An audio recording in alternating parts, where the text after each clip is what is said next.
80 տարի պատվով ու հպարտությամբ նշում ենք նախկին Խորհրդային Միության երկրների կողմից ֆաշիզմի դեմ տարած հաղթանակը։ Մայիսի 9-ի երկրորդ համաշխարհային պատերազմի վերջին ակորդն էր, իսկ 1941-ից 1945 թվականներին հայ ժողովուրդը ցուցաբերեց բացառիկ միասնականություն ու անձնազոհություն։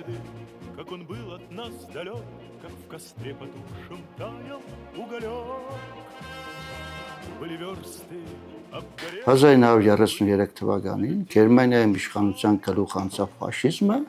որը ըստ էության որդեգրել էր այնպիսի քաղաքականություն, որը նպատակ էր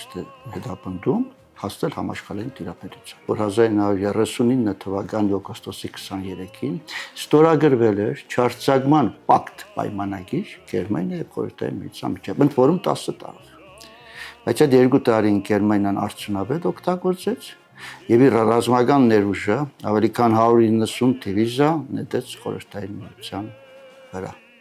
եւ սկսվեց հայրենական մեծ պատերազմը։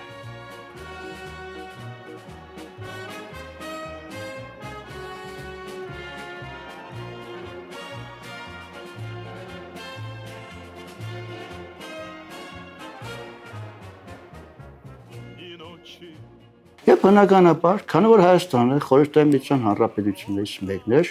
ակտիվորեն ընդ որում մասնակցեց պատերազմին։ Բանակ զորակոչվեցին միայն Խորհրդային Հայաստանից 330,000 մարդ, 30,000 այլ ազգի 300-ը Խորհրդային Հայաստանից, 200,000 հայեր Խորհրդային Միության տարբեր հանրապետություններից, իսկ 100,000 հայերը կռվում էին որպես սփյուռքահայեր իրենց երկրների ուրեմն բանակների կազմում, այսինքն պատերազմին մասնակցել է 600,000 հայ եւ զոհվել է ուղիղ կեսը 300,000-ը։ Այն ժամանակ, երբ Հայաստանի բնակչության թիվը ընդամենը մոտ 2 միլիոն էր։ 5 մարշալներ են ունեցել, ընդ որում 2 մարշալը Հովհաննես Բաղրամյանն եւ Բաբաջանյանը նույն գյուղից էին, Չարդախլու, որտեղ ժամանակին կար նրանց արձանները, ադրբեջանցիները ավերեցին, եւ ըստ էության մեր հայտնի մարշալներից են Արմենակ Խամպերանցը,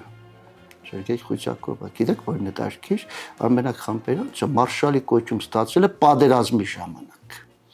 մյուսները ստացել են պատերազմից հետո եւ ծովակալ են ունեցել, Հովհաննես Իսակովը, ըստ էության ծով չունեցող երկիրը հայրեն ծովակալ է տվել։ Եվ ըստ էության միայն մարշալներով չէ, գեներալներ, գնդապետներ, հերոսներ, տեսեք հերոսների թիվը ասեմ 119 հերոս, որից 108-ը ազգությամբ հայեր, իսկ մնացածը Հայաստանում ապրող ազգային փոքրամասնություններ։ Ընդ որում մեր հերոսները համաշխարհային պատերազմի առաջին հերոս, որը ստացել է 1940 թվականին շարքային տանկիստ Կարապետ Սիմոնյանն էր, իսկ հայնական պատերազմի առաջին հերոս Օտաչու Լազար Չապչախյանը եւ երկու ուրեմն հայ ազգի մարդիկ էլ արժանացել են կրկնակի հերոսի կոչման, մեկը Նելսոն Ստեփանյանն է, մյուսը Հովհաննես Բաղրամյանը։ Այնպես որ ակտիվ կերպով մասնակցել են բոլոր ռազմաճակատներում, չկա այդպիսի կարևոր ռազմաճակատ, ոչ չունի։ Դիվիզիաների մասով ասեմ, ունեցել ենք 6 ազգային դիվիզիա, 60,000 հայեր կռվել են այդ դիվիզիաներում։ Ամենաշատ կորուստներ ունեցել է առաջին ռազմաճակատ մեկն է 390 դիվիզիան, Կեղճի դիվիզիան։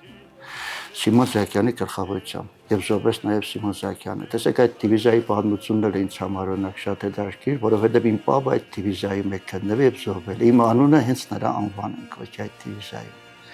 Իսկ 89-րդ Փարավանց Թամանյան դիվիզիան, միակ ազգային դիվիզիան եւ այլն, չմտավ Բեռլին եւ մասնակցեց Բեռլինի գրավմանը։ Եվ որ ասում են, ճիշտ են ասում, հրաշտակում է բարեց ուրեմն հայկական քոչարին։ Սփյուռքահայ օջախներից է մի երկու տարբերակներ ասեմ եւ այլն։ Տեսեք Ֆրանսիայում հատկապես հայտնի էր Միսակ Մանուշյանը, Մանուշյանի խումբը, Դիմադրության շարժմանը, Լասը, Լուիզա Ասլանյանը։ Եվ տեսեք, երբ ուրեմն դատավարություն են կազմակերպում Միսակ Մանուշյանի խմբի անդամների նկատմամբ, նրանց դատավորը հարցնում էր, էլի դուք ինչու եք կռվում գերմանացիների դեմ, ինչ են արել այս գերմանացիները։ Խմբի անդամներն ասում են, մենք դրանով 1915 թվականից եղած բանջան վրեժն ենք լուծում։ Տեսեք, մենք միշտ ասում ենք, չէ, 18 թվականի մայիսյան հերոսամարտերը մեզ հնարավորություն տվեցին ստեղծելու առաջին հանրապետությունը։ Ցավոք չկարողացանք պահել այդ առաջին հանրապետությունը։ 45 թվականի մայիսը ըստ էության ամբողջ աշխարհը բնականաբար շահեց, փրկվեցին չէ ֆաշիզմից։ ֆաշիզմից։ Իսկ եթե ավելի խորը գնանք պատմության խորը, կարևոր է նաև 451 թվականի մայիսը, ավարայի ճակատամարտը։ Այսինքն յուրաքանչյուր մայիսներից, անկախ արդյունքներից, մենք պետք է դասեր քաղենք։ Եվ միշտ մենք ասել ենք եւ ասում ենք մայիս հաղթանարների ամիս պետք է կարևորել, որովհետեւ ըստ էության նաեւ մենք սերունդներին դաստիարակելու ենք մայիսյան հերոսամարտերի ոգով։